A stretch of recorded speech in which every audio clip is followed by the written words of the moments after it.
বিশ্বলক্ষানি জলজানবলক্ষকাম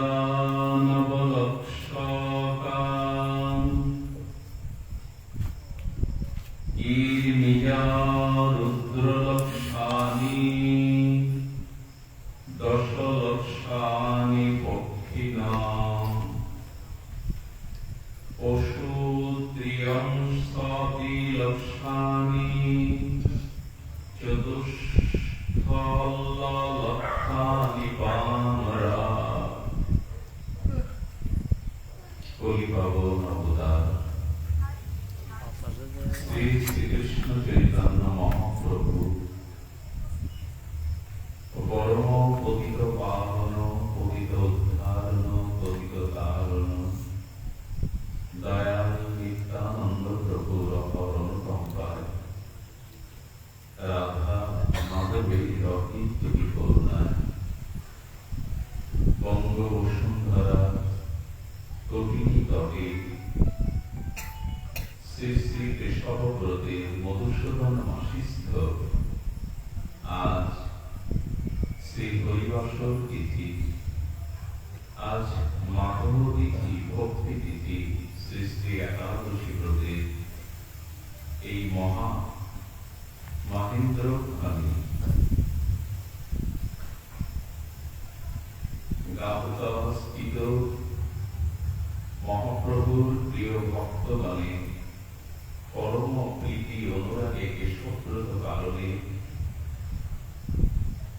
সম্মিলিত সকল ভক্ত করতে আজকের এই মাঙ্গলিক সুমঙ্গল ভাগবতী আয়োজন এটি আমাদের জন্য বড় সৌভাগ্যের। আপনাদের মঙ্গলময় উপস্থিতিতে আজকে যে হরিকথার শুভ আয়োজন, এই শুভ আয়োজনে পরের মহেন্দ্রক্ষণে অস্মাদীয় পরমারাধ্য শ্রী শ্রী গুরু মহারাজের আকুল চরণ বন্দনা পূর্বক দণ্ডবৎ প্রণতি জ্ঞাপন পূর্বক একান্ত কৃপা করুণা কণা প্রার্থনা যাচনা করে সমাগত মহাপ্রভুর প্রিয় বৈষ্ণব মণ্ডলী, ভক্ত মণ্ডলী, স্নেহময়ী কল্যাণীয়া মাতৃ মণ্ডলী, সকল ভক্তচরণে বিনম্র সশ্রদ্ধ দণ্ডবৎ প্রণতি। আজকের আলোচনার বিষয়বস্তু নরতনু ভজনের মূল। নিত্যানন্দ প্রেম আবেশমূলতী প্রেমভক্তির মহারাজ গৌরীয় গগনের উজ্জ্বল নক্ষত্র শ্রী শ্রী শ্রীল নরোত্তম ঠাকুর দাস মহাশয় অনবদ্য অমর গ্রন্থ শ্রী শ্রী প্রেমভক্তি চন্দ্রিকায় ঠাকুর মশাই বলছেন নর তনু ভজনের মূল। মনুষ্য জন্ম হল ভগবান ভজনের মূল।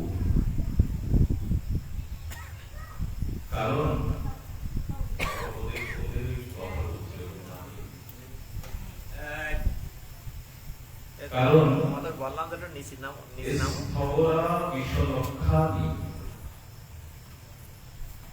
দেখুন, ভগবানের ভজনযোগ্য সুদুর্লভ মনুষ্য জন্ম আমরা যারা প্রাপ্ত হয়েছি এটি কিন্তু সুদুর্লভ। একদিনে আমরা এই মনুষ্য জন্ম পাইনি। ভাগবতে আজকের এই ভজনযোগ্য মনুষ্য জন্ম নরতনু পাওয়ার পেছনের কারণটা, দুর্লভতাটা বলছে স্তম্ভরা বিশ্বলক্ষশ্চ। স্থাবরে 20 লক্ষ জন্ম হয়েছে আমাদের। কিসে? স্থাবর। এই যে বৃক্ষ লতা, এটা স্থাবর, এক জায়গা থেকে অন্য জায়গায় যেতে পারে না। একবার পেছনটা ফিরে দেখুন তো, 20 লক্ষ বৃক্ষ জন্ম হয়েছে আমাদের। এটি কিন্তু মিথ্যা সংবাদ নয়। জগতের বিজ্ঞানীরাও বলেছে আজকের এই মানুষ একদিনে মানুষ হয়নি। এই পৃথিবীতে প্রথম মানুষ আসেনি। এই পৃথিবীটা ছিল তপ্ত, অগ্নি লাভা, কোটি কোটি বছর পরে এটা শীতল হয়েছে। বিজ্ঞানীরা বলছে এই পৃথিবী নামক গ্রহটা অগ্নির লাভা ছিল, কোটি কোটি বছর পরে পৃথিবী শীতল হয়েছে। তারপরে পৃথিবীতে পরমেশ্বর ভগবান জলের সৃষ্টি করেছেন। সেই জল থেকে জলজ প্রাণী স্থাবর অস্থাবর ধীরে ধীরে সৃষ্টি হয়েছে। মানুষ একদিনে হয়নি। 30 লক্ষ স্থাবর মানে 20 লক্ষ স্থাবর জন্ম তার বিক্ষণ জনিতে আমাদের জন্ম হয়েছে। জলজাত অবলক্ষণ নদ নদী সমুদ্র জলের মধ্যে মৎস্য আর সর্প কীট হাঙর কুমির এই জন্মটা হয়েছে জলজাত অবলক্ষণ। কত বড় আপনি অতীতটা ফিরে দেখতে বুঝতে পারি মনুষ্য জন্মটা চাইলে পাওয়া যায় না, একটু সুদূর্লভ। 20 লক্ষ বৃক্ষ যদি 9 লক্ষ জলজ প্রাণী, মানে জলের ভিতরে হাঙর কুমির মৎস্য কতবার হয়েছে? 9 লক্ষ। এসব যদি মনে রাখতাম তাহলে মনুষ্য জন্ম নিয়ে বৃথার সময় কাটাতে পারতাম না, অধঃপতনে যেতে পারতাম না। যদি এগুলো মনে থাকতো আমার কত সুদুর্লভ ভাবে এই জন্মটা পেতে গেছে। আর বলছেন কি কৃমিজা রুদ্র লক্ষঞ্চ, এই যে কৃমি কীট এটিও 11 লক্ষ বার জন্ম হয়েছে কৃমি কীটে। 5 লক্ষ বানর, পশু জন্ম হয়েছে 30 লক্ষ জন্ম, বানর জন্ম হয়েছে 5 লক্ষ। এরকম করে হিসাবে আসছে 84 লক্ষ জনি ক্রম ভ্রমণ করতে করতে আমি ক্লান্ত হয়ে গেলাম। আজকে যে বৃক্ষ সর্প হাঙর কুমির বানর কীট আচ্ছা এগুলো সবের ভেতরেও তো ভগবানের আত্মা ছিল না? গাছেরও প্রাণ আছে, মলমূত্রের মধ্যে যে কীট তার মধ্যেও আত্মা আছে। ভগবান ব্রহ্মকে ডেকে বললেন, ব্রহ্মা আমি তোমায় সৃষ্টি করতে বলেছিলাম, তুমি এমন একটা জায়গা সৃষ্টি করো সেখানে আমি বাস করব, আমি আশ্রয় দেব। ব্রহ্মা এই বৃক্ষ কৃমি কীট সব প্রাণী সৃষ্টি করলেন। প্রথমে মানুষের সৃষ্টি হয়নি, অনেক পরে।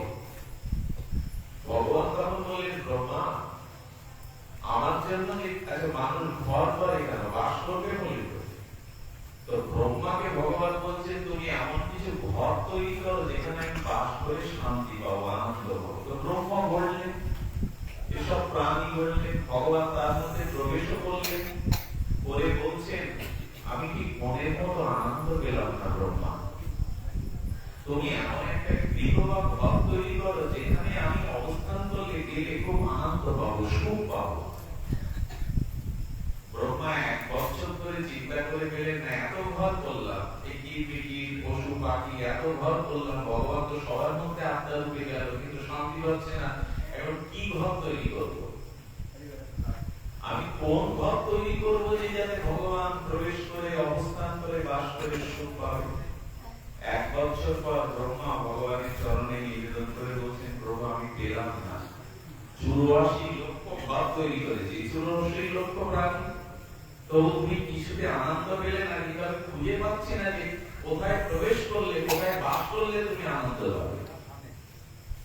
গোবিন্দ তখন ব্রহ্মাকে বলছেন, আমার দিকে তাকাও, ঠিক আমার মধ্যে একটা ঘর তৈরি করো তো।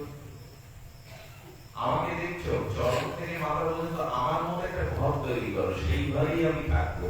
ব্রহ্মা বুঝে নিলেন ভগবানের যে 2 হাত 2 পা 2 চক্ষু বর্ণ এরকম একটা ঘর ভগবান তৈরি করতে বলছেন, আমি এতদিন বুঝিনি। ভগবানের মতো করে আর কিছু করা ঠিক হবে না। ব্রহ্মা এই ভেবে কিছু করতে জানেনি।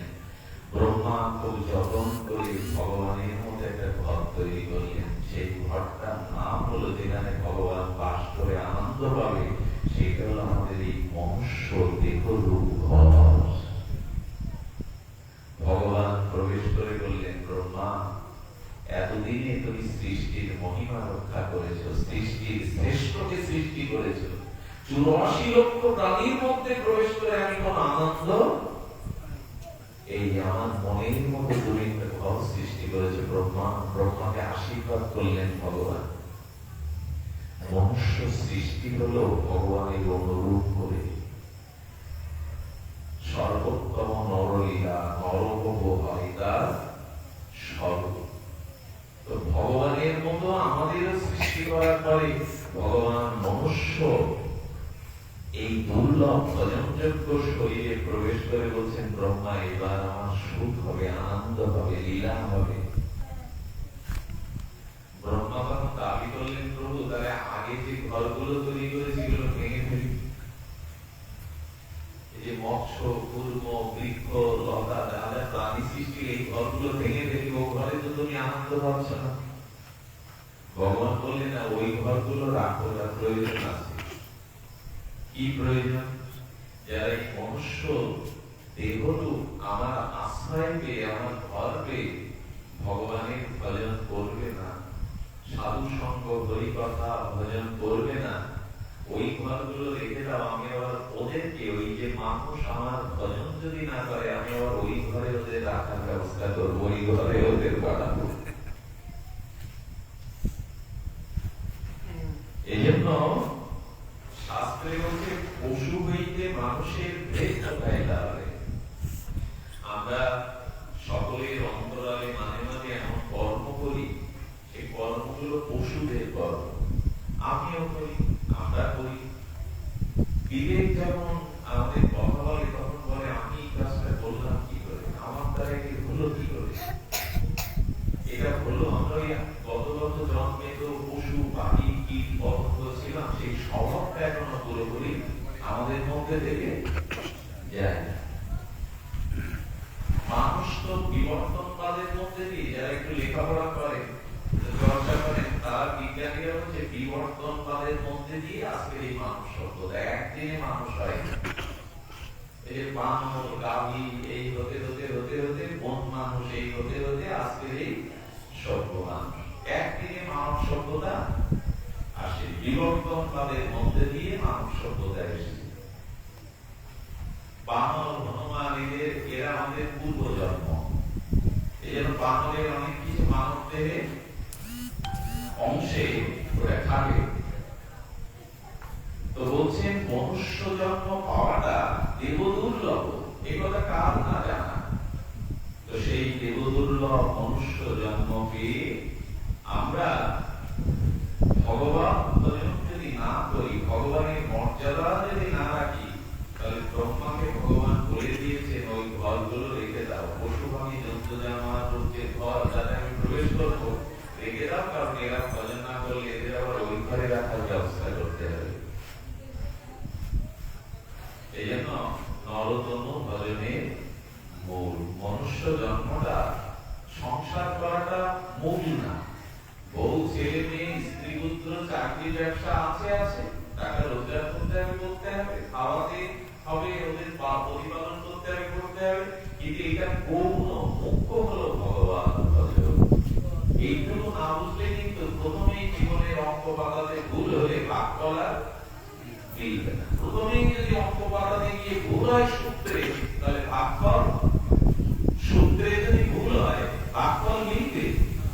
তো প্রথমেই যদি মনে করে বসি যে ভজন সাধন, ভগবত ভজন, অগ্রে না অগ্রে, বউ ছেলে মেয়ে, পিতা মাতার সংসার, এগুলো গৌণ। খুব সহজে বলা যায়, ঠাকুর বলেছেন, আর সব খেলো পাই, বাম হাত দিয়ে সংসার ধরতে হবে, ডান হাত দিয়ে ভগবানকে ধরতে হবে, ভজন করতে হবে। আমরা মালা জপ করি বাম হাতে,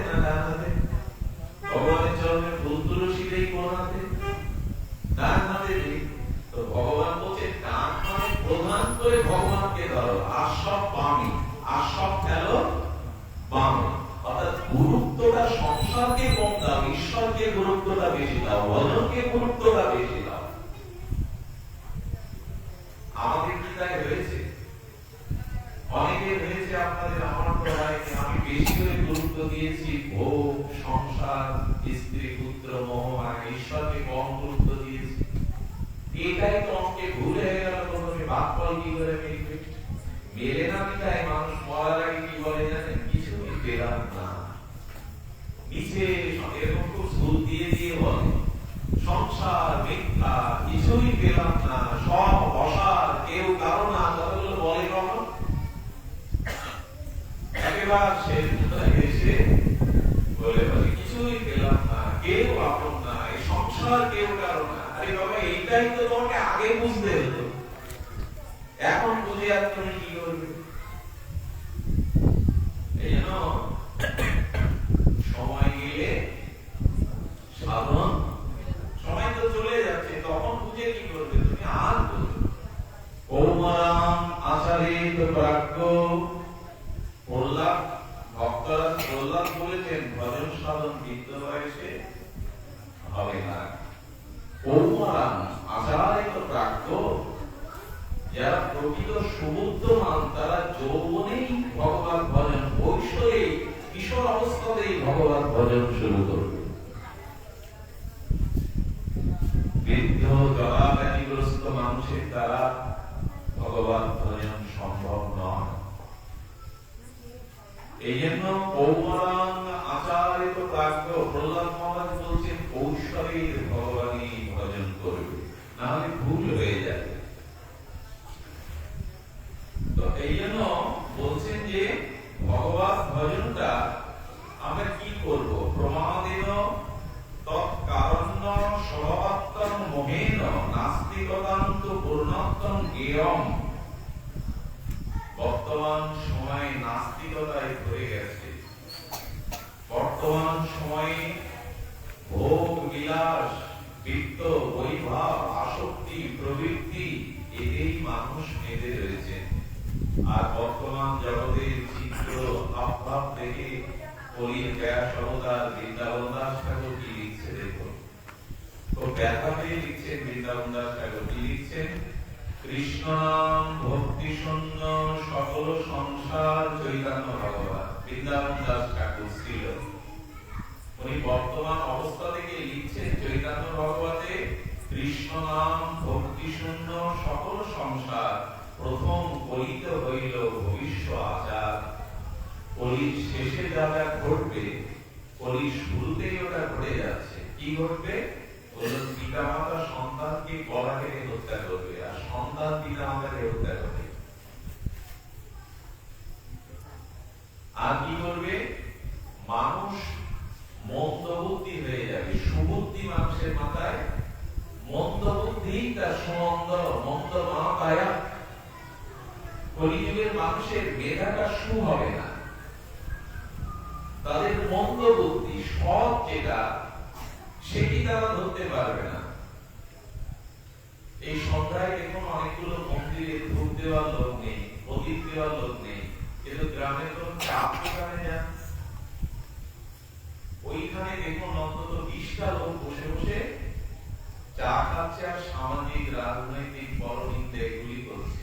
সন্ধ্যাবেলা আমি একটা হিন্দু হয়ে জন্মেছি, সনাতনী হিন্দু, আমার আন্তিক করার কথা, জপ করার কথা, পাশে মন্দির রয়েছে, একটা বাতি জ্বালিয়ে দেওয়ার কথা, কিন্তু আমি চার দোকানে বিড়ি সিগারেটে বাতি জ্বালাচ্ছি, গল্প করছি, পরনিন্দা, পরচর্চা। এই কি? এই সুবুদ্ধি বলে মানুষের। এই জন্য সুরু মন্দ মা কায়া, কলিযুগের মানুষের বুদ্ধিটা সুস্থ না। এরা ঝগড়াঝাটি, পরনিন্দা কথাটা কান যতটা খারাপ করে শোনে, ভাগবত কথার এরকম আগ্রহ নিয়ে এটা মন্দ বুদ্ধি ছাড়া কি? ঝগড়া হচ্ছে, পরনিন্দা হচ্ছে, তো সেখানে কান খারাপ করে কথা কি রসালো ভাবে শোনে। কিন্তু হরি কথা, ভাগবত কথা বললে শরীরে অলসতা আসে, নিদ্রা আসে, হরি কথাতে রুচি হয় না, উল্লাস হয় না, আনন্দ হয় না, তো পরনিন্দা পরচর্চাতে ঘন্টার পর ঘন্টা চলে যায়। প্রথম কলিত হইল মানুষগুলো হবে সব পেটে, মানুষগুলো খর্বকায়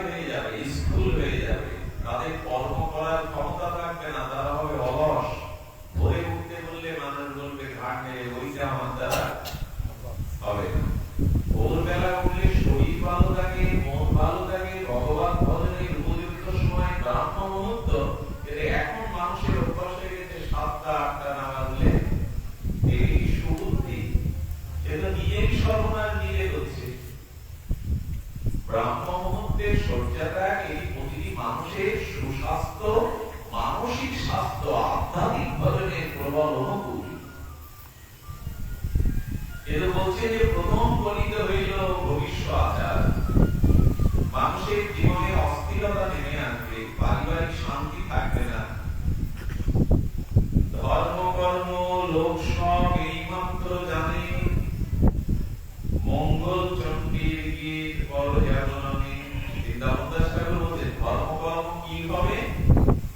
ধর্ম কর্ম করবে মানুষ, দেখবেন কিছু মনে করবেন না, আমি কিছু নিন্দা করছি না। কিছু মানুষ আছে বেহুলার ভাষণ দেয়, সেটা শুরু হয় কখন?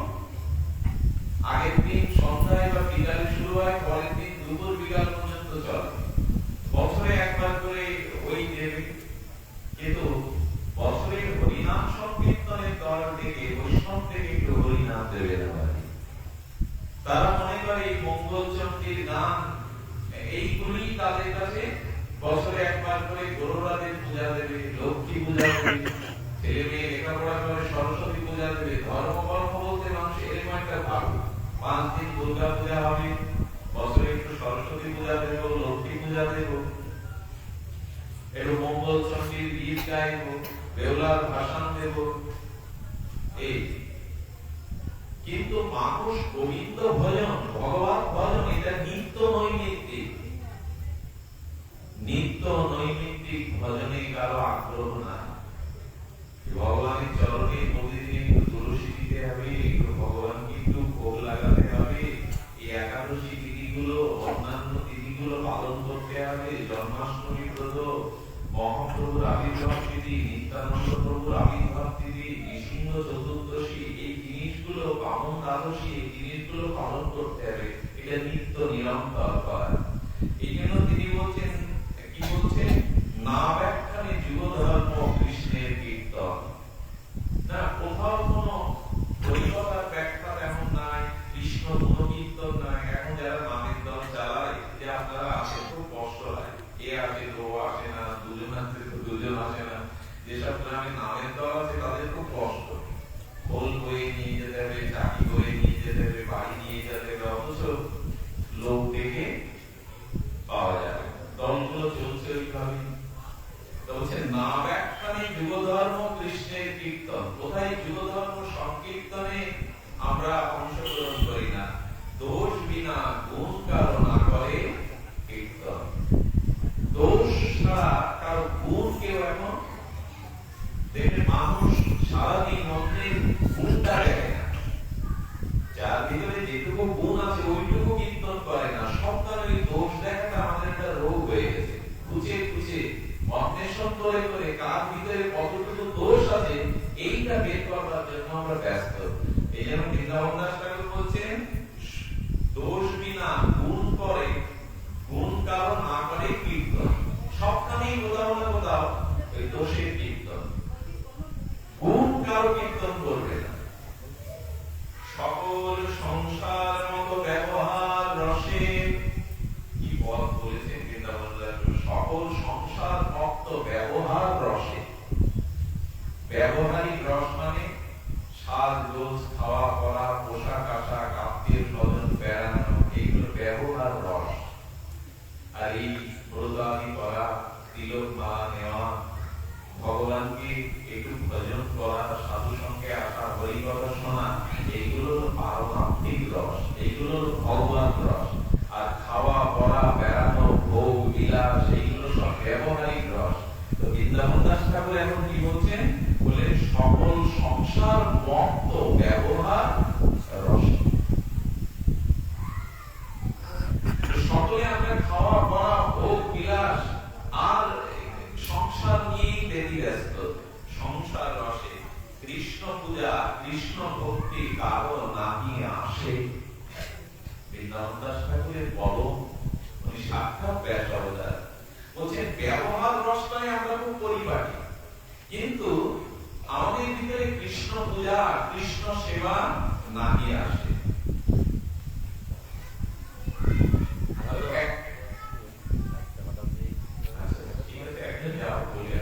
এই বর্তমান ব্যবহার রসমত্ত আমাদের উপায় কি বাবা? আমি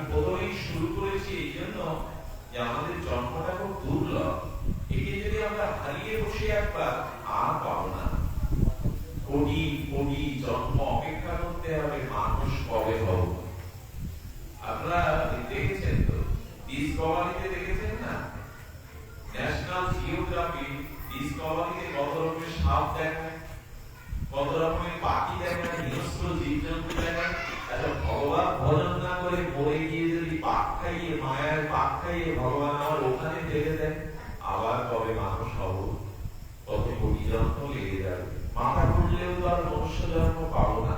তারপরে দেখুন ভগবান কৃপা করে আমাদের প্রতিবন্ধী করেনি, আমাদের উন্মাদ পাগল করেনি, কানা খোড়া করেনি, পূর্ণ অবয়ব দেহে এই দেহ পেয়ে সুস্থতা পেয়েও আপনি ভগবানের ভজন করছেন না। ভগবান বললেন এই দেহে এই ভজনের মূল্য না দিয়ে যদি পশু পাখিতে আবার জন্ম দেয়, সাপ ব্যাং মিলিয়ে ফেলে দেয়, কোটি কোটি জন্ম লেগে যাবে, আবার কবে মানুষ হবে। এই কথাটি ভাবি, ভোগ করার জন্য, উল্লাসে মাতামাতি করার জন্য কি জন্ম? যারা রাজ্য ছেড়ে দিল, যৌবন ছেড়ে দিল, সুখ শান্তি ছেড়ে দিয়ে বৃন্দাবনে তীর্থে তীর্থে কাঙাল ভিখারীর ন্যায় ভিক্ষা করে ভগবানের ভজন করছে, তাহলে ওরা কি ভুল করলো?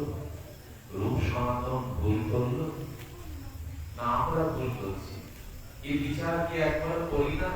এই কৃষ্ণকে ভজনার জন্যই জন্ম পেয়েছি, সেটি অবহেলায় চলে যাচ্ছে। দিন তো কারোর জন্য, সময় তো কারোর জন্য বসে থাকবে না। তাহলে আমার তো ভাবাটা উচিত। এই ভাবনাটা কোথায় আসবে জানেন? সাধু সঙ্গে না গেলে এই ভাবনা আসবে না, হরি কথা না শুনলে এই ভাবনার উদয় হবে না। এই জন্য ভগবান বলেছেন যে আজ পর্যন্ত সৃষ্টির থেকে এই পর্যন্ত, আমি তো দৃঢ় করে কথাটি বলছি আপনাদের, সৃষ্টির শুরু থেকে আজ পর্যন্ত কোন শ্রী গুরু বা বৈষ্ণব সাধুর কৃপা ব্যতীত কেউ প্রেম ভক্তি লাভ বা ভগবান লাভ করেনি। একটা নাম আমার সামনে বলে, আমি ভগবান ছেড়ে দিয়ে আপনার বাড়ি প্রেম পরিষ্কার করবো, চাকর হব আপনার বাড়ি। সাধু গুরু কৃপা ব্যতীত আজ পর্যন্ত কেউ প্রেম ভক্তি বা ভগবান লাভ করতে পারেনি। রামায়ণ, মহাভারত, ভাগবত, শাস্ত্র, ইতিহাস খুলে দেখুন, সাধু কৃপা বিনা, বৈষ্ণব কৃপা বিনা, মহাদেব কৃপা বিনা আজ পর্যন্ত সৃষ্টির থেকে কেউ প্রেম ভক্তি ভগবান লাভ করতে পারেনি। এই জন্য সাধু কৃপা চায়, ভক্ত কৃপা চায়, মহাদেব কৃপা চায়। এমনকি ব্রহ্মা শিবাদি পর্যন্ত গুরু কৃপা ব্যতীত তারা ভগবানকে লাভ করতে পারেনি। তারা ভগবান হয়েও গুরু পালন করে ভজন করেছেন। গুরু কৃপা বিনা, মহৎ কৃপা বিনা কারোরই কিছু হয়নি, হবেও না কখনো। এই জন্য বলছেন সাধু কৃপা চাই, মহৎ কৃপা চাই। মহৎ কৃপা বিনা কোন কাজে ভক্তি হবে না। এই দেহ নিয়ে কেন এত মাতামাতি? এই দেহটা দেহ ভোগের জন্য, দেহাবেশের জন্যই তো সব গেল। এই জন্য শাস্ত্র নির্দেশ করছেন যে না, ভগবত ভজনের মূলে হলো সাধু সঙ্গ, ভগবত সঙ্গ। ভগবত সঙ্গ ব্যতীত, সাধু সঙ্গ ব্যতীত কারো কখনো কোনো কৃপা কখনো হয়নি, হতে পারে না। এই জন্য এই ভবকুল থেকে উদ্ধারের একমাত্র উপায় আছে দুটি। দুটি উপায় এখানে ভগবান বলছেন যে আমাদের ভগবান ভক্তি, ভগবান চরণে শুদ্ধ ভক্তি লাভ করে নিজেকে উদ্ধার করবার দুটি মাত্র পথ খোলা। সেটি আজকের আলোচনা, নরতর ভজনের মূল এই বিষয়। কি অপূর্ব কথা বলেছেন দেখুন। এখানে ভগবান বলছেন এই শ্লোকটির উপরেই আজকে কিঞ্চিত আলোচনা। সংসার সিন্ধু মতি দুষ্কর মূর্তি তির্য নান্না পরম ভগবত পুরুষোত্তমস্য লীলা কথা রস নিষেবন মস্তরেণ পুংস ভবেদ্দি বিবিধ দুঃখাদবাদিতস্য। এই কি মহিমা, তাৎপর্যময় এই শ্লোক। কি বলছেন? যে বিবিধ দুঃখ দাবানলে প্রবৃত আমাদের পাপ অপরাধ পূর্বজন্মের কর্মফলে আমাদের আদি ব্যাধি জ্বালা যন্ত্রণা, এই সংসার দুঃখে আমরা প্রত্যেকেই প্রবৃত, বিশেষভাবে পীড়িত, প্রবৃত। তো অতীত এই দুঃখময়, যন্ত্রণাময়, মৃত্যুময়, রোগময়, অপমান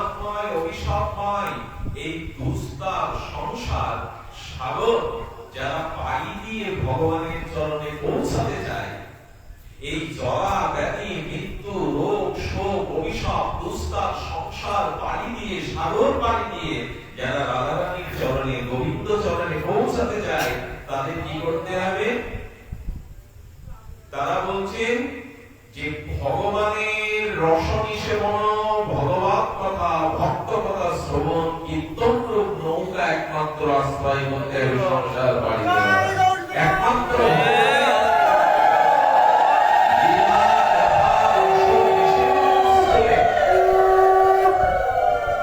সাধু সঙ্গে সাধু মুখে, একবার করে উল্লেখ দিয়েছেন, সাধু সঙ্গে সাধু মুখে ভগবানের লীলা কথারূপ রসরূপ নৌকাকে আশ্রয় করতে হবে। লীলা কথা রসনিষেধ মস্তরে সাধু সঙ্গে সাধু মুখে হরি কথা, হরি নাম রূপ লীলা শ্রবণ, কীর্তন, স্মরণ, এই আশ্রয় ব্যতীত অন্য কোন নৌকা বা খেলা পার হওয়ার জন্য অবশিষ্ট নাই। বলছেন সাধুকে ভগবানের নাম রূপ লীলা কথা শ্রবণ, কীর্তন, স্মরণ ব্যতীত এই মৃত্যুময় অসার সংসার থেকে পার হওয়ার অন্য কোন নৌকা বা ভেলা নাই। তাহলে এখন ভেলাটা কি, নৌকাটা কি? সাধু সঙ্গে সাধুকে ভগবানের নাম রূপ লীলা কথা শ্রবণ, এটাই সার। বলছেন তার লীলা কথা শ্রবণই হলো আমাদের একমাত্র উপায়। সেই লীলা কথা এখন আমরা একটু শ্রবণ করব। শুরু করি ভক্তমাল গ্রন্থে নাবাজির লেখা একটি অপূর্ব চরিত্র কথা। ভক্তির শুরুতে বলছেন, দেখুন শ্রবণ কীর্তনের কি মহিমা। আমাদের বর্তমান চরিত্রে এসেছে সুখাবাইয়ের কথা। ইনি রাজস্থানে একটি হত দরিদ্র গ্রামের কৃষকের মেয়ে। সুখাবাইয়ের ছোটবেলা থেকে ইচ্ছা ছিল মহারাষ্ট্রের বিট্টলজি, অর্থাৎ গোবিন্দের নাম মানে বিট্টলজি, জাগ্রত। যেমন পুরীর জগন্নাথ, বৃন্দাবনের রাধা মাধব, নবদ্বীপের গৌর নিত্যানন্দ প্রকট, তেমনি মহারাষ্ট্রে বিট্টলজি গোবিন্দের বিগ্রহ চিন্ময় এবং সেটি সদা জাগ্রত। ছোটবেলা থেকে বিট্টলজিকে বড় ভালোবাসত, কিন্তু বিট্টলজির মন্দিরে উৎসবে কোনদিন যোগ দেওয়ার সুযোগ হয়নি। 13 বছর বয়সে বিবাহ হলো এমন একটি জায়গায়, ভক্তমালীর চরিত্রটা সে অদ্ভুত। বিবাহ হলো যে পরিবারে, তারা সব ভগবান বিমুখ, কৃষ্ণ বিমুখ, এবং যৌতুকের কারণে, বিভিন্ন কারণে তাকে শ্বশুর শাশুড়ি মিলে প্রহার করে, স্বামীও মারধর করে, প্রহার করে। কিন্তু মনে মনে কুকুরে কুকুরে কাঁদে, হে বিট্টল, এই ঘরে তোমার আসন পাতবার অধিকার নেই। মনে মনে গোপনে গোপনে উনি ভগবানের নাম করেন, স্মরণ করেন, কিন্তু বাইরে পূজা পার্বণ আরতি কিছুই করতে পারেন না। মার খেতে খেতে খেতে খেতে বহুদিন ধরে তার পিঠ, তার গা শক্ত হয়ে গেছে, এখন আর গায়ে লাগে না। নীরবে অশ্রু ফেলে বলে, হে বিট্টল, জীবনে মরার আগে একবার একটা সাপ পূর্ণ করো। তোমার মন্দিরে 15 দিন উৎসব হয়, হরিকথা হরিনাম তোমার উপাসনা হয়। জীবনে একবার মরার আগে তুমি তোমার কাছে নিও, তোমার চরণ দর্শনের সুযোগ দিও। আচ্ছা, উৎসব শুরু হয়েছে গতকাল থেকে, ওর প্রাণটা কাঁদছে, নিবেদন করছে সারা রাত কেঁদে। সকালবেলা ভাবলো এরা আমায় যেতে দেবে না, এরা কোনোদিন বাড়ির বাইরে পা রাখতে দেবে না। সেখানে প্রায় 20 কিলোমিটার দূর সেই বিট্টলজির মন্দির, তার সাথে যাবো, কত চিনি না। কিন্তু মনে করলো এরা যদি মেরেও ফেলে আর ঘরে না নেয়, এমনি তো মরে যাবো অত্যাচারে, একবার একটু আমার বিট্টলজিকে আমি দেখবো, তার চরণে অন্ত থেকে প্রণাম জানাবো, দর্শন করেই মরবো। জল না করে বড়শিটা নদীর পাড়ে রেখে দুজন সাধু যাচ্ছিলেন, বললেন আমাকে নেবে, আমি আপনাদের মেয়ের মতো, আমাকে একটু নেবেন সাথে, আমি তো চিনি না। বলি চলো মা চলো। সমাজে তো অনেক শ্রেণীর লোক থাকে। এক নিন্দুক লোক কি বলছে, তোমাদের বউ জলানার নাম করে ভেগে গেছে, লোকজন যাচ্ছিল তাদের সাথে ভেগে পালিয়েছে। ঘোড়া নিয়ে, ঘোড়া পাওয়া যায়, নিয়ে গিয়ে ধরলো বাবু, চুলির মুঠি ধরে কাঁদতে কাঁদতে ঘরে তাকে বেঁধে 3 জন মিলে পেটালো। রক্তারক্তি করে তার হাতের শিরা, পায়ের শিরা পর্যন্ত ভেঙে দিল। দাঁড়িয়ে দাঁড়িয়ে যখন কাঁদছেন, তোমার পক্ষে এত বাধা, সারাটা জীবন বুকে লালন করেছি, তোমার কাছে যাবো, এত বাধা পিঠটা উচিত হে মাধব। সারাদিন তাকে জলান্ন দেয়নি, ক্ষুধাবান্ন দেয়নি। এদিকে তারকায় গোবিন্দ তখন তারকা লীলায়, তারকায় রুক্মিণী সত্যবান দেখছে গোবিন্দের চোখ দিয়ে বিন্দু বিন্দু প্রেমাশ্রু পড়ছে। ভক্তবান গ্রন্থটা পড়বেন, ভক্তি হবেই। গোবিন্দের চোখের জল দেখে সত্যভামা রুক্মিণী বলছেন, প্রভু তোমার কোন ভক্ত তোমার জন্য কাঁদলে তুমিও কাঁদো, তোমার চোখে তখন জল আসে। আমি বলছি, রুক্মিণী বলছে, সত্যভামা বলছে, প্রভু ওই ভক্তের চোখের জল মুছিয়ে দিয়ে তোমার চোখের জল আমরা সহ্য করতে পারি না।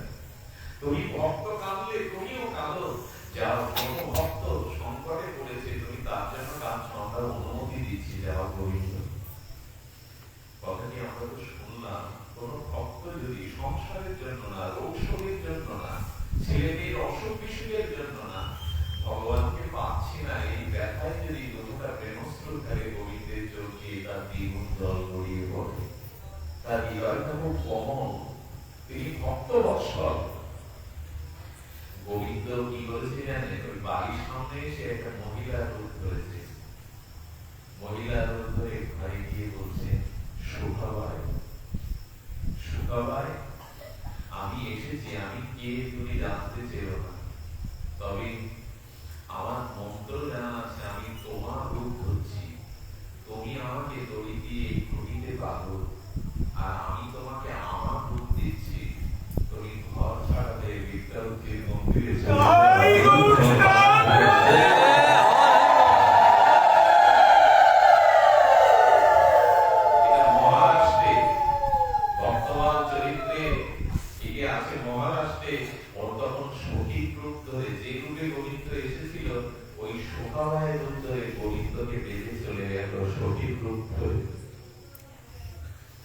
যখন মন্দিরে পৌঁছালো, বিদ্যাপতির চরণ দর্শন করে প্রেমে মুষ্টিত হয়ে পড়ে গেছেন ওখানে।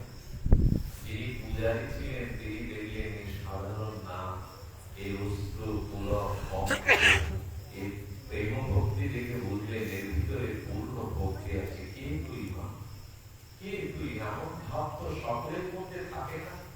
বললো, বাবা সারা জীবন পিঠে আবদ্ধ হয়েছি, জীবনের প্রথম বিদ্যাপতিকে দেখে আমি স্থির থাকতে পারিনি।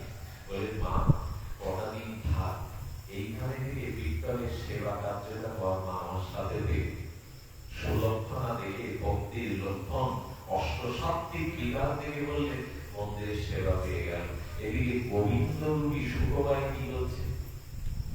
ভক্তের জন্য ভগবান ঘরে বাধাও করে। শাশুড়ি বলছেন খাওয়া হবে না, ওকে যেন কিছু দিও না। স্বামী ওর মানে প্রধানমন্ত্রী হবে, এই কাজ কেন পালিয়ে যাচ্ছে এইভাবে চড় মারতে গিয়ে থেমে গেল। কাকে মারবে? তো গোবিন্দ ওই রূপ ধরে আছে, হাতটা থেমে গেল। দুদিন ধরে কিছু খেতে দেয়নি। ভক্তের জন্য ভগবান এই রূপে বাধাও করে ঘরে। স্বামীর হঠাৎ করে, গোবিন্দ তো সাক্ষাৎ ভগবান, তো তাকে দেখে কিছুটা দয়া করলো। ও তুমি তো দুদিন খাওনি, তবে বাঁধন খুলে দিচ্ছি, এক্ষুনি রান্না করো, বাবা মাকে আমাকে খেতে দাও, তারপর দুটো ভাবে যাওয়া। কিন্তু দয়া হলো ভগবান তো। আর স্বয়ং গোবিন্দ সুখবায়ের রূপ ধরে রান্নাঘরে গিয়ে রান্না করতে শুরু করলো। কি না করে ভক্তের জন্য ভগবান। আর নিজের হাতে রান্না করে ভোগ লাগিয়ে শ্বশুর শাশুড়ি স্বামী একটা গোবিন্দের হাতে রান্না যদি কেউ পায়, যেই মুখে দিয়েছে ওদের মধ্যে আর অসুরত্ব আর পাশবিকতা নাই। প্রসাদ পাওয়ার সাথে সাথে তাদের ভেতরটা শুদ্ধতায় ধরে উঠল। গোবিন্দের নিজের হাতে রান্না, নিজের ভোগ লাগানো প্রসাদ, এটি পাওয়ার সাথে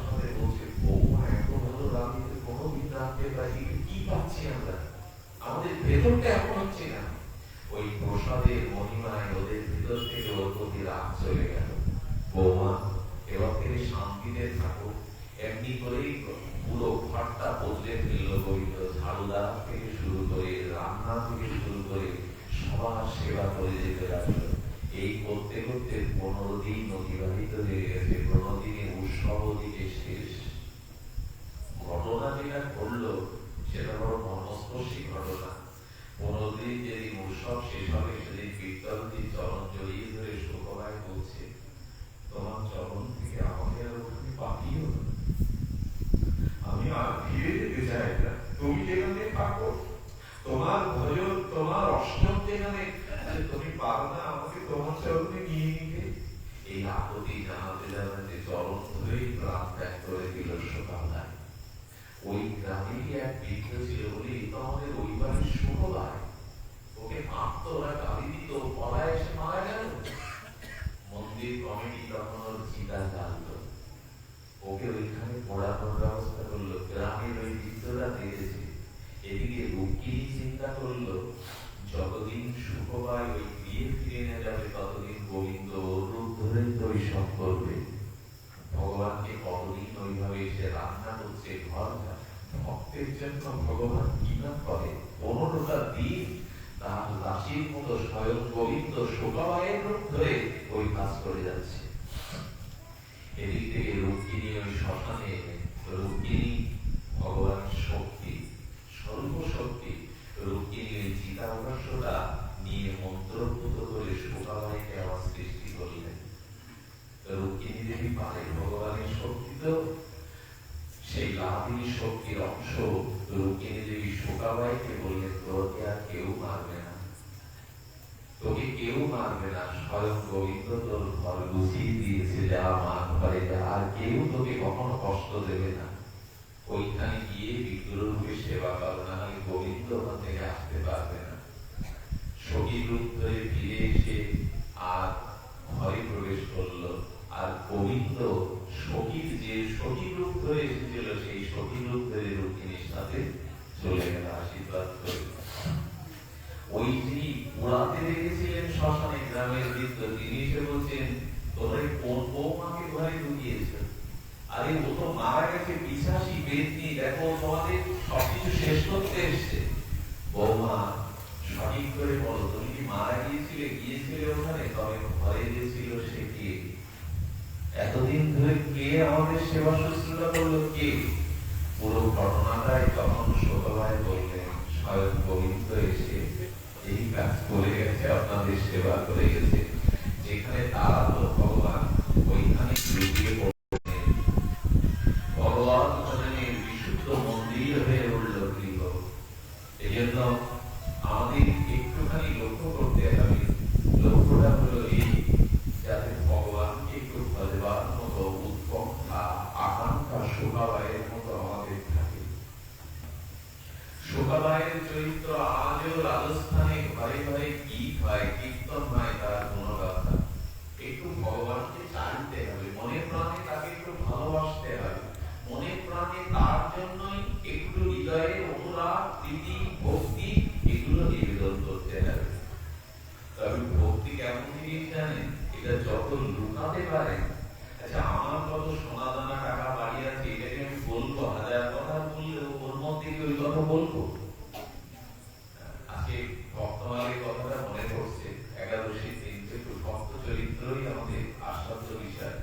এক রাজা ছিলেন, সেই রাজা প্রচন্ড অন্তর্মনা দিয়ে ভগবানের ভজন করেন। যেমন মায়ের বাইরে তার মালা তিলক নাই, বাইরে সে রাজা, কিন্তু ছায়ে থাকার মতো সোনাদানা ছায়ের মধ্যে যেমন ঢাকা পড়ে থাকে আবর্জনার মধ্যে, তেমনি বাইরে না, মনে এমন কি জানেন, ভগবানের নামটা উচ্চস্বরে উচ্চারণ করে না, সবসময় মানুষের মনে গোপন করে রেখেছে। আর তার স্ত্রী পরম ভক্তিমতী, 3 বেলা ঠাকুর সেবা, ভগবানের নাম জপ, আর ভগবানকে কাঁদে আর বলে। ভাগবতে আছে, মনুষ্য জন্ম নিয়ে যারা ভগবান ভজন করে না, যাদের প্রেম ভক্তি ভজন নেই, এরা মরা, এরা জ্যান্তে জীবন্তে মরা। কথাটি ভাগবত বলেছেন। ন ভজন্ত অবজানন্তি স্নানাদ্রষ্টা তদৎপতস্থি, বলে জীবনকৃত যারা পবিত্র ভজন মনুষ্য মনুষ্য জন্ম পেয়ে হরিভজন করে তারা বেঁচে থেকেও মরা, ভক্তি শূন্য মানুষ বেঁচে থেকেও মৃত। তো স্ত্রী কাঁদে আর ভগবানকে বলে, রাজা রূপে স্বামী পেয়েছি বটে, তবে সে তো মৃত, ভক্তি নাই যার, ভজন নাই, সে তো মৃত। রানী এত করে বোঝায়, উনি কিছুই বলেন না। কিছু কিছু মানুষ আছে ভক্তি গোপন করতে পারে, খুব গোপন করে থাকে, কিছুই বুঝতে দেয় না। ঘটনাক্রমে রাজা রানী শুয়ে আছে, মধ্যরাত্রে হঠাৎ রানী ঘুম থেকে দেখে রাজার মুখ থেকে এমন মধুর কণ্ঠের থেকে হরে কৃষ্ণ উনি ঘুমিয়ে আছেন। এই মন্ত্র উচ্চারণ হওয়ার সাথে সাথে পুরো ঘরটা আলোয় ভরে গেল। নামের স্নিগ্ধতায় ওই রানীর সমস্ত দেহ শীতল হয়ে গেল। নাম আমি নিজে অনেক করেছি, শুনেছি, কিন্তু এমন প্রেম ভক্তি কথা নাম আমি জীবনে কখনো শুনি। তার মানে ইনি মনে মনে ভগবানকে এতটা ভালোবাসেন, আমি বাইরে দিয়ে তাকে ভুল বুঝেছি। উনি স্বামীকে ডাকলেন, আমায় ক্ষমা করে দাও, আমি পরম ভক্ত অপরাধের অপরাধে, আমি আপনাকে মনে করতাম, আমি আপনার মুখের একটা হরি নাম, দেখবেন অনেকেই নাম করেন, অনেকেই হরি কথা বলেন, কিন্তু হৃদয় ছুঁয়ে যায় না। কোন কোন মহাত্মা সাধু আছে যাদের মুখের হরি কথা, যাদের হরি নাম হৃদয়টা ছুঁয়ে যায়, একটা সাত্বিক ভাব হৃদয়ে প্রকাশ হয়। কারণ তার ভিতরে জানতে হবে ভজন আছে, ভক্তি আছে, শুধু পাণ্ডিত্য নেই, মুখস্থ করা কথা না, মুখস্থ করা গান না, তাদের ভিতরে ভক্তি আছে। তো রাজার মুখে কি শুনেই রাজা বলছে, আমি ঘুমের মধ্যে নাম করেছিলাম, বলে সেই নামেই তো আমার ভিতরে আমি দেখলাম আপনার পুরো দেহে অষ্টসাত্ত্বিক ভক্তির বিকার, এক কৃষ্ণ নামে আপনার ভিতরে ভক্তির বিকার। আমি আপনাকে চিনতে পারিনি, বুঝতে পারিনি, আমায় ক্ষমা করুন। রাজা তখন বলছেন, রানী ভালো করে আমার মুখের দিকে তাকাও। এই যেই বললেন সেই নাম নিতে নিতে ওইখানে উনি প্রাণ ত্যাগ করলেন। কি বলে প্রাণ ত্যাগ করলেন জানেন? বললেন, রাম চলে গেলে দশরথের প্রাণ চলে গেছে, রাম বনবাসে গেলে দশরথের, আর আজ ভগবান রামের নাম আমার হৃদয় থেকে বেরিয়ে গেল, তখন নাম আমার প্রাণ যখন বেরিয়ে গেল, তখন তো আমি মরা, ওই নাম বলতে বলতে দেহ ছেড়ে গেল। তার মানে এরা ভক্তিকে খুব লুকিয়ে রাখতো। কথা এই কারণে বললাম, প্রথমে যারা দীক্ষা শিক্ষা নেয়, প্রথমে যারা হরিনামাদি করে, প্রথমে যারা এই পথে আসে, তাদের মধ্যে একটা অতি উৎসাহ থাকে। আমি অনেক কিছু শিখে গেছি, শাস্ত্র পড়ে মনে করে আমি সব সিদ্ধান্ত জেনে গেছি। ছোটবেলায় স্কুলে গেলে প্রথম বইটা পড়তে পারলেই মনে হয় আমি সব শিখে বসেছি, একটা উৎসাহ থাকে। আবার কিছুদিন পরে যেটা কঠিন লাগে, ভোরে ওঠাটা কঠিন লাগে, একাদশীটা কঠিন লাগে, ভগবানের ভজনটা কঠিন লাগে, তখন আবার অতি উৎসবটা ভাটা পড়ে যায়। এই জন্য যার মধ্যে যতটুকু ভক্তি আছে সেটা যেন অন্যকে আমরা দেখাতে না চেষ্টা করি।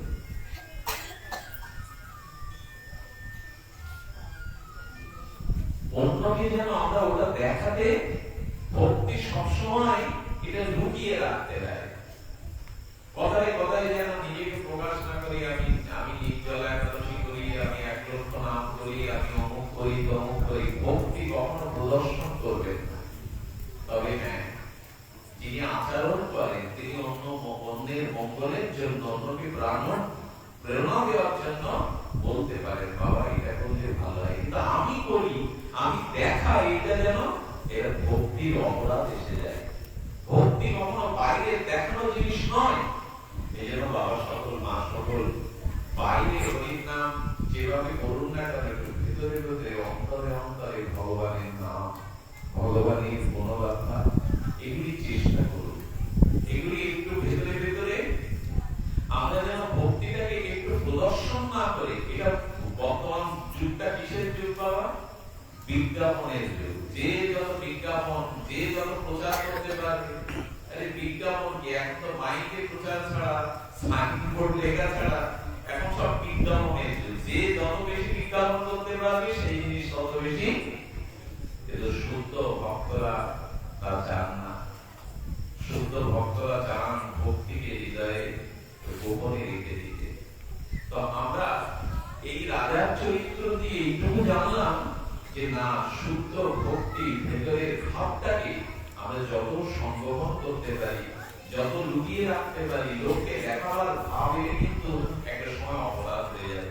আচ্ছা, পুংস ভবের যে বিভিন্ন দুঃখাদিদর্শ, জীবনের সমস্ত দুঃখ যন্ত্রণা পরিসমাপ্তি ঘটবে যদি সাধুমুখে হরিকথা শ্রবণের ভাগ্য আমাদের জীবনে হয়।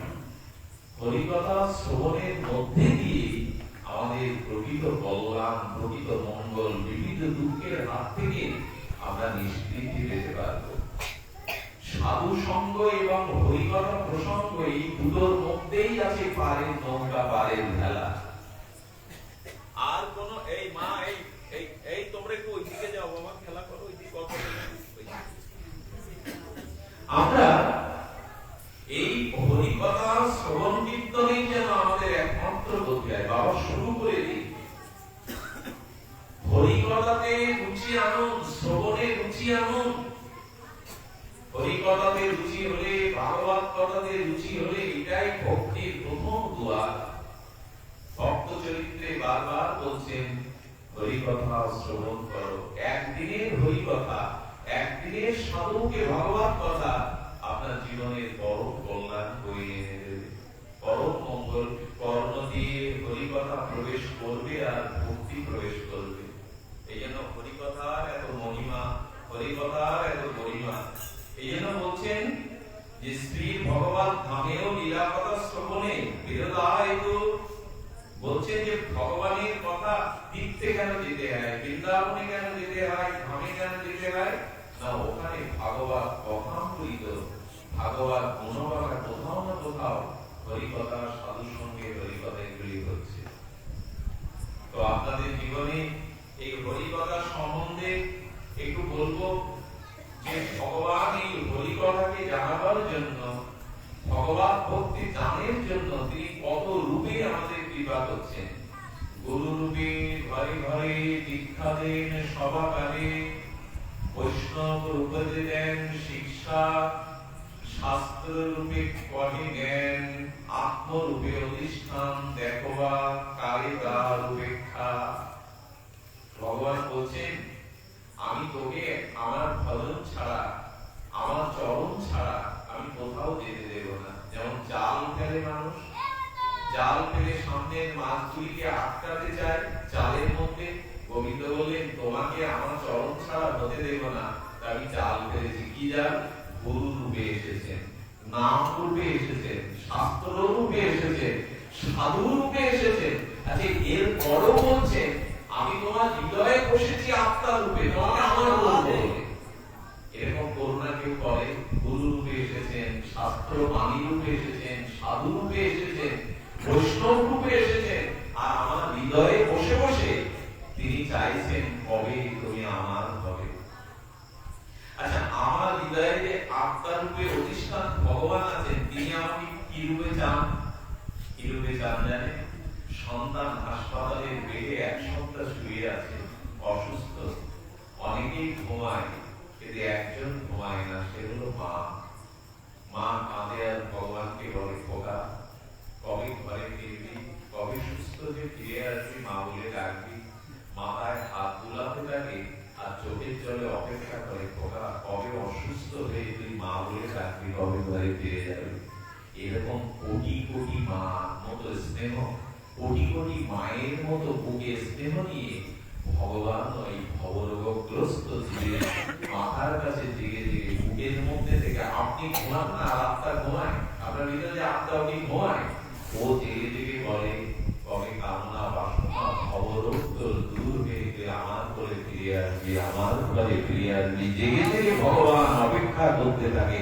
বিশ্বের কোটি কোটি মা সন্তানের জন্য যেমন স্নেহ বৎসলা হয়ে অপেক্ষা করে, ভগবান হৃদয়ে আত্মা রূপে বলছেন কবে ঘরে ফিরে আসবি, কবে ভবরোগ দূর হয়ে প্রেম ভক্তি লাভ করে তুই আমার কাছে ফিরে আসবি। এরকম ভগবান হৃদয় থেকে অপেক্ষা করছি, কিন্তু আপনি আমি তাকে ভুলেই আছি, তাকে জগৎ সংসারে ভুলেই আমরা আছি। ভগবান এই ভুল ভাঙানোর জন্য এই ভুলকে ভাঙানোর জন্য কতবার চেষ্টা করে তিনি বারবার বলেছেন, কতবার বলেছেন, আমি গুরু রূপে, বৈষ্ণব রূপে, শাস্ত্র রূপে, সাধু রূপে, আত্মা রূপে তোমার ভেতরে রয়েছি, আমার চরণে এসো, আমার ভজনে এসো। আচ্ছা, যখন কেউ জাল ফেলে মাছ ধরবার জন্য, মাছগুলো কি করে বলুন তো? মাছগুলো কি করে? মাছগুলো ওই জাল যখন ফেলছে তখন ওরা বুঝতে পেরে জালে আটকাবে না বলে পালিয়ে যাওয়ার জন্য জলের তল দিয়ে দ্রুত গতিতে চলে যায় কোন দিকে? সামনের দিকে। যেই সামনের দিকে পালাতে যায় ততক্ষণে জাল ওখানে পড়ে আটকে যায়। গোবিন্দ যে মাছ মারবার জন্য জালটা নিক্ষেপ করেন তিনি বলছেন সামনের দিকে দৌড়িয়ে লাভ হবে না। আমি যে জাল নিক্ষেপ করেছি সামনে বেরিয়ে যাওয়ার জন্য দৌড়াবে তো জালে আটকে পড়বে। মাছ যদি প্রশ্ন করে তাহলে কোন দিকে গেলে আর জালে আটকাবো না? যে জাল ফেলে সে কি বলে জানেন?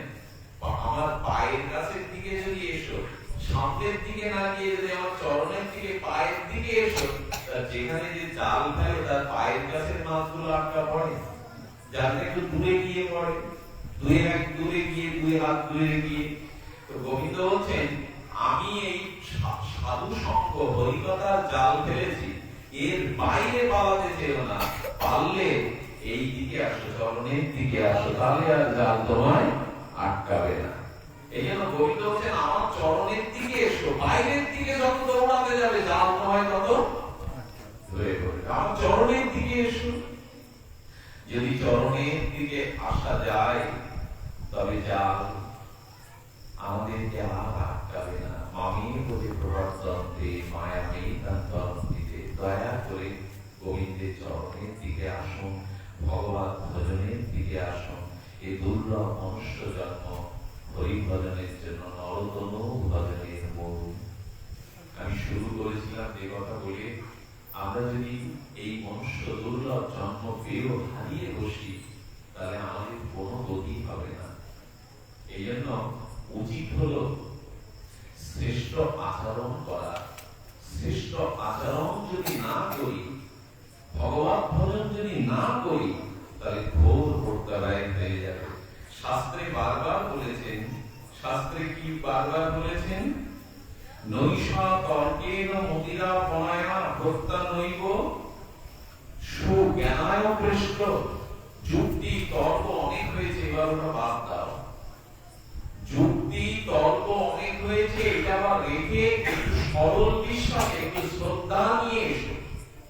যুক্তি তর্ক অনেক হয়েছে, একজন মন্দিরে যাচ্ছে আর একজন তার কি লোক সামনে পেয়েছে। কোথায় যাচ্ছ? মন্দিরে। কি করতে? ভগবানের দর্শন করতে। কে ভগবান?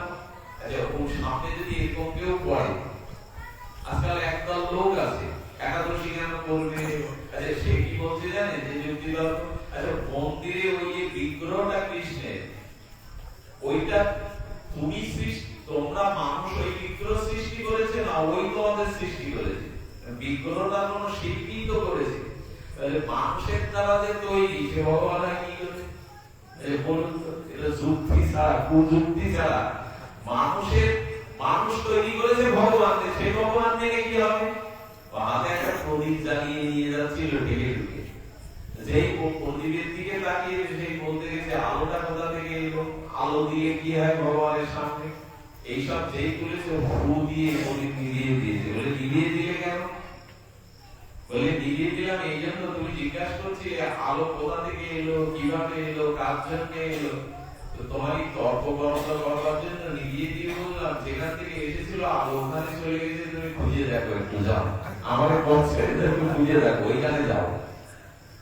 এরকম ব্যক্তি পাল্লাই পড়লে আলো নিবানো ছাড়া উপায় নেই। তো তর্ক থামবে না। মানুষ আর শুধু একাদশী করলে কি হয়, তুলসীতে জল ঢাললে কি হয়, তোরে মালা দিল কেন কি হয়, কি হয় কি হয় করলে কি হয়, যুক্তি আর তর্ক। ভজন করবে না শুধু, নৈষা তর্কেন মতিরা পনায়েন। তর্কের দ্বারা কোনো কিছু মীমাংসা কোনোদিন হয়নি, হবেও না। তাই যুক্তি তর্ক বাদ দিয়ে বাবা সরল করিয়া মন, গৌর ভজন যদি করো সরল প্রাণী করো, সরল আমাদের উত্তর ভারতে সুন্দর একটি কথা মনে পড়ে গেছে।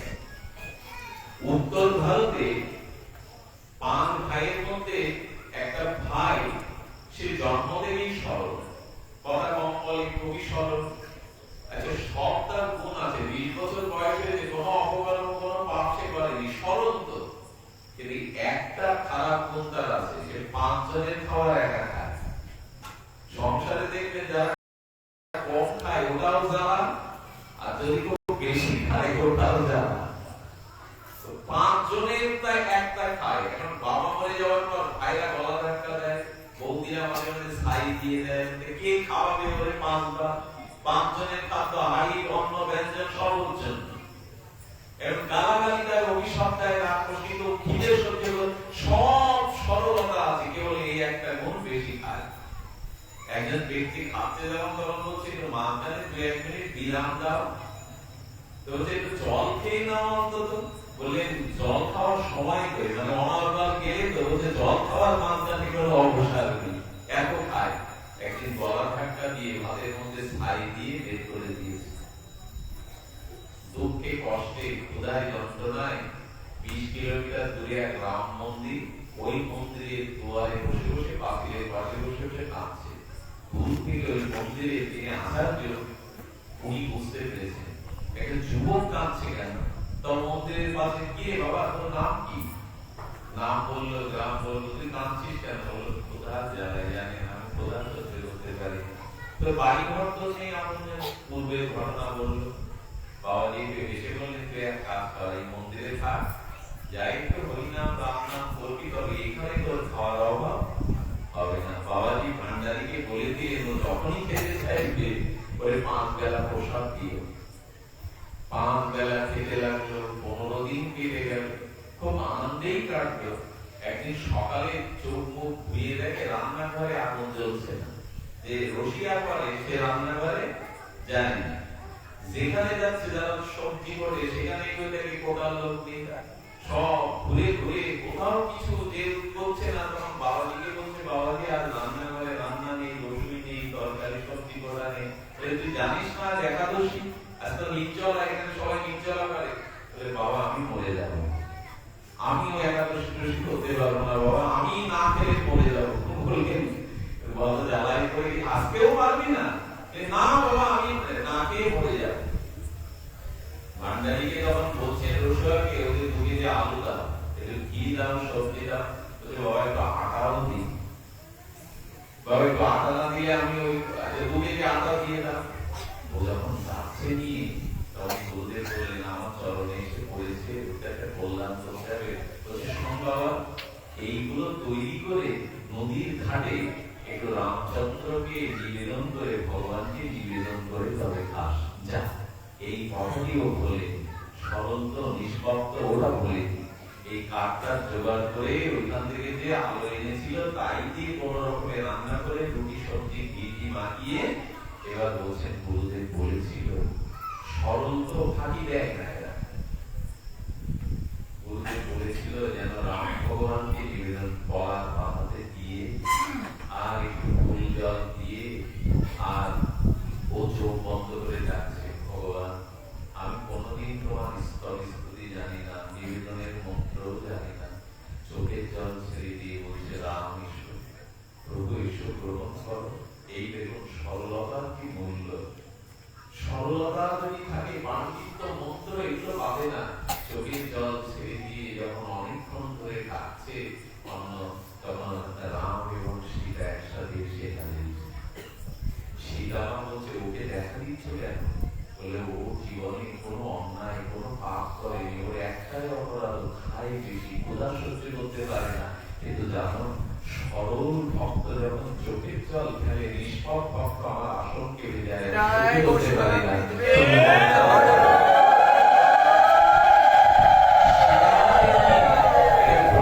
উত্তর ভারতে একটি বাস্তব এবং সত্য ঘটনা উত্তর ভারতে ঘটেছিল। রাম সীতা যে উপস্থিত হয়েছেন, তখন চোখের জল মুখে অভিমান করে বলছে এত দেরি করে ভগবান, তুমি এত দেরি করো কেন? আমি তো জানো ক্ষুধা সহ্য করতে পারি না, এত দেরি করে এসে কেন? যেই সীতা মার দিকে তাকিয়ে মুখ শুকিয়ে গেছে। সীতামা বলছেন কি, দেখেছো তোমার ভক্ত তো আমাকে দেখে মুখ শুকালো কেন? বলছি, কি রে, মাকে দেখে তোর মুখ শুকালো কেন?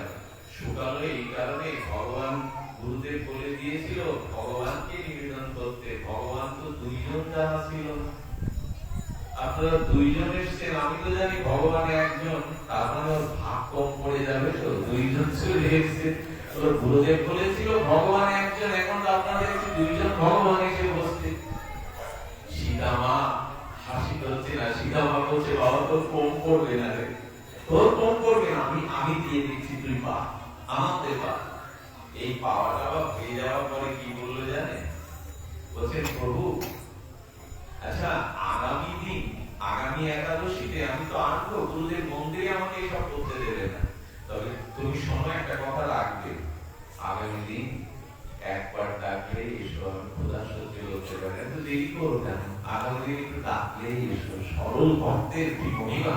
বলছি দেরি করলে আর সমস্যা হলো প্রভু। আরেকটা কথা, সীতা মাকে নিয়ে রাম চলে যাচ্ছে, প্রভু রঘুপতির বলে আরেকটা কথা, প্রভু একটু বলে যাও তো আগামী দিন কজন ভগবান আসবে, একজনের জন্য পেল দুইজন। সীতাও আসছে, রামচন্দ্র আসছে, সরল ভজন, বড় বুদ্ধি থাকলে ভজন সাধন হয় না।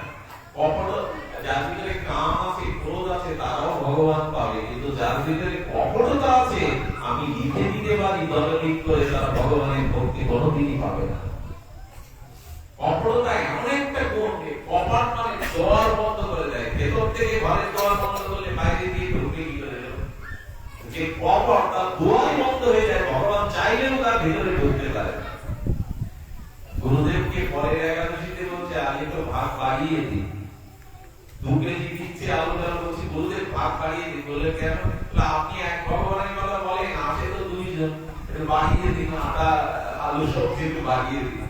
গুরুদেব মনে মনে বলছে কার পাল্লায় পড়লাম প্রভু, এ মনে হয় ওই ওর মতো উড়নচণ্ডী যারা, তাদের থেকে পিকনিক করার মতো খায়, তা না হলে একা এত খেতে পারে? এই দেখো 4 কেজি আটা, 4 কেজি আলু থেকে 20 সবজি দে, বলে বন্ধু বান্ধব যেমন খাওয়ায় খাওয়া। পরের দিন আবার হাজির, আবার রান্না করে ডাকতে শুরু করেছে, প্রভু কতদিন কথা দিয়েছিলে দেরি করবে না, এসো প্রভু, এসো রাম রঘুপতি। এই যা মনে আসছে ভগবানকে চোখে ছেড়ে দিয়েছে। ও মা, সেদিন সীতা মার সাথে সাথে লক্ষণ এসে হাজির, প্রথমেই ওর চোখ মুখ শুকিয়ে গেছে। প্রভু ভগবান এত জনতা তো আমি জানতাম না। লক্ষণ যেত রাগের স্বভাব, বলছে প্রভু কোথায় আনলেন, কিন্তু আমাকে থেকে সহ্য করতে পারছে না। লক্ষণ রাখো, বলে তোর কম পড়বে না রে, আর তোর কম পড়বে না, আমি বলছি না, আমি ছুঁয়ে দিচ্ছি, কম পড়বে না।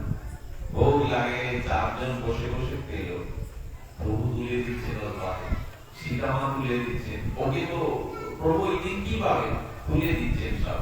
এই সেবা টেবা হয়ে যাওয়ার পরে বলছেন প্রভু আজকে তুমি কথা রেখেছো, আগামী একাদশীতেও কিন্তু এক ডাকেই চলে আসবে, আর তুমি দয়া করে বলছো না, একটা সংখ্যা বাড়াচ্ছ একদিন, আগামী দিন কজন অন্তদের বলে যে আমার তো আন্দাজ নেই, আমি অত বুঝি না, ভগবান হবে তো, আগামী দিন কজন আসবো বলবো না, তবে আসবো।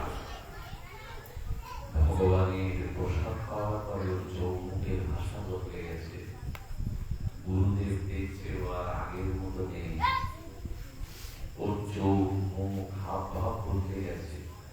কোন মানুষ মানে যদি দুশ্চিন্তাগ্রস্ত থাকে, মুখ থেকে অনেকেই বলে না বন্ধু বান্ধব, তোর মুখে এত চিন্তার রেখা কেন, কিছু ঘটেছে? তোর মুখ থেকে গুরুদেব বললেন খাই কে, আসে কে, কোনো দুর্ঘটনা ঘটেনি তো? সেই কজন আসে, প্রথমে এসেছিল 2 জন, কি দেখতে প্রভু তাদের নয়ন জড়িয়ে দেয়, চরণে কি গন্ধ, গন্ধের গন্ধ। গুরুদেব মনে মনে চিন্তা করছে কিছু ঘটে গেল না তো? উনি মনে করলেন আজকে আমি ওর পেছনে পেছনে যাব, একাদশীতে ওকে ওই সব দিয়ে দিয়েছে করে। গুরুদেব হাঁটতে হাঁটতে গিয়ে দেখলো কি, সেদিনও কি করেছে জানেন, রান্না করে, সেদিন সব সামনে রেখে ও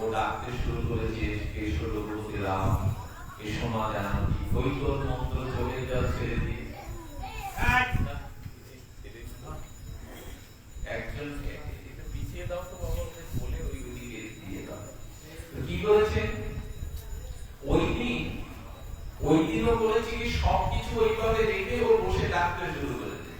সেদিন কি ঘটলো জানেন? রাম, সীতা, লক্ষ্মণ, হনুমান, ভরতকে নিয়ে ভগবান সপরিবারে হাজির। এসে রাম ভগবান বলছে, তা কি তুই এখন সিদ্ধ করিসনি, রান্না বান্না করিসনি, সবকিছু সামনে সাজানো? ও তখন একটু মুখে হাত দিয়ে গম্ভীর হয়ে গেছে, সব সংসারের এক নিয়ম, আমার সংসারের উল্টো নিয়ম কেন? রাম আসছে, ভগবান বলে, সব সংসারের নিয়ম আর তোর সংসারের নিয়ম মানে কি? বলে, আপনারা তো আমার সংসারের লোক হয়ে গেছেন, তো সব সংসারে দেখি বাবা এই করে, মা বসে বসে রান্না করে, আর সন্তান বসে বসে খায়। তো তোমরা আমার পিতা মাতা, তুমি আমার পরিবারের, আমি রান্না করব, আমি জোগাড় করব, আমি খেতে দেব, আমার সংসারের নিয়ম আলাদা কেন? রাম হাসতে হাসতে সীতামার দিকে তাকিয়ে বলছে, তোমার ছেলে শায়না হয়ে গেছে, তোমার পুত্র শিক্ষিত, এখন আর হাত বুঝে খাওয়া যাবে না, যাও। রান্না হনুমানকে দেখে বলছে, প্রভু ইয়ে কে? এটা কি বলশালী হনুমান পরিচয় দিচ্ছে না? বলে, প্রভু ওকে বলুন কাঠটা গুলো জঙ্গল থেকে কেটে আনবে, ওর যা গায়ে বল ও বাড়বে। হনুমান মনে মনে হাসছে, প্রভু সরল ভক্তের জন্য আমি সব করতে পারি, আর তোমার কাজ করার জন্যই তো আমি। হনুমান লক্ষ্মণ আছে কাঠ, রামচন্দ্র এগুলো তৈরি হচ্ছে, আর সীতামা রান্না করছে, বলিহারি সরল ভক্তের মহিমা। আচ্ছা, গুরুদেব লুকিয়ে থেকে থেকে থালা, রান্না, বন্ধ সব পাচ্ছে, কিন্তু ওকে ছাড়া কাউকে দেখতে, এই তো হওয়ার, দেখতে পাচ্ছে না। আচ্ছা, সব রান্না করে সীতামা নিজে হাতে পরিবেশন করলো, কত ভাগ্য দেখুন, যোগী ঋষি মুনিদেরও যা হয় না। ওইভাবে প্রসাদ পাওয়ার পরে প্রসাদের গন্ধটা যখন বাতাসে ভেসে এলো, গুরুদেব উন্মাদের মতো পাগল হয়ে লুকিয়ে পড়েছে। ওই এই গন্ধ তো ভগবানের চরণ গন্ধ। কারা এখানে এখানে নাচছে, এই যে শব্দ হচ্ছে চরণের শব্দ, কারা? গুরুদেব আপনি দেখতে পাচ্ছেন, এই তো আমার মা সীতা, এই তো রঘুপতি রাম, এই তো লক্ষ্মণজি, এই তো হনুমানজি, দেখতে পাচ্ছেন না? চোখের জল ছেড়ে দিয়ে বললেন, না আমি কাউকে দেখতে পাচ্ছি না চোখে ছাড়া। হে রাম, হে মা জানকী, আমি আর যেটুকু খেতে করতে পারছি, যেটুকু আপনাদের কৃপা পেয়েছে, আমার গুরুদেবের কৃপায়, এই আচার্যের কৃপায়, আপনাকে দেখতে পাচ্ছেন না কেন? ওনারা ও দেখতে পাচ্ছে না কেন উনি আপনাদের? বলি, দেখ, তোর থেকে বহু কোটি গুণ ভজন বেশি করেছে, তোর থেকে বহু কোটি গুণ শাস্ত্র বেশি জানে, তোর থেকে বহু আগেও ভজন শুরু করেছে, কিন্তু যে কারণে আমাদের দর্শন পাচ্ছে না সাক্ষাৎ, সে কারণে তোর মতো সরল হৃদয় নেই, তোর মতো সরলতা হৃদয়। এক কাজ কর, ও যখন দেখতেই চাইছে তোকে কৃপা করেছে, তোর দেহকে স্পর্শ করে দেখতে বল, তোর সরলতার কৃপায় যদি ও আমাদের দেখতে পায়, সেই সরল চিত্তে ওকে স্পর্শ করে তখন রঘুপতি রামচন্দ্র মা জানকীকে দর্শন পেল। ঘটনাটা বলবার, উল্লেখ করবার উদ্দেশ্য হলো, গাও গাও সবে গৌরাঙ্গের গুণ সরল করিয়া মন। সরল না হলে কিন্তু ভগবানকে, আচ্ছা সরল শব্দটা প্রয়োগ করে দন্তস্ব র ল, এতে কি হয় জানেন? সরল হলে কি হয়? এই দেখুন, সরলে দন্তস্বতে সীতা, রতে রাম, আর লতে লক্ষ্মণ। যদি সরল হও তাহলে ভগবানের কৃপা পেয়ে যাবে। সরল না হলে কিন্তু কপটতা থাকলে ভগবানকে পাওয়া যাবে না। কপটতা মানে কি জানেন? মনে এক আর মুখে আর এক। বাইরে সাধুদের প্রতি শ্রদ্ধা ভাব দেখাচ্ছে, অথচ মনে মনে শ্রদ্ধাটা নাই। এই ভেতর আর বাহিরে যতদিন নিষ্কপট না হবে ততদিন সরলতা আসবে না। সরল হৃদয়ে ছাড়া ভগবানকে ডাকলে ভগবানের কৃপা লাভ করতে পারবো না। আমাদের কাল প্রভাত কীর্তন আছে, আপনারা একাদশী করেছেন, তবে গাবতলার এখন এই পরিবেশটা দেখে মনে হয় আপনাদের উপরে ভগবানের অনেক কৃপা।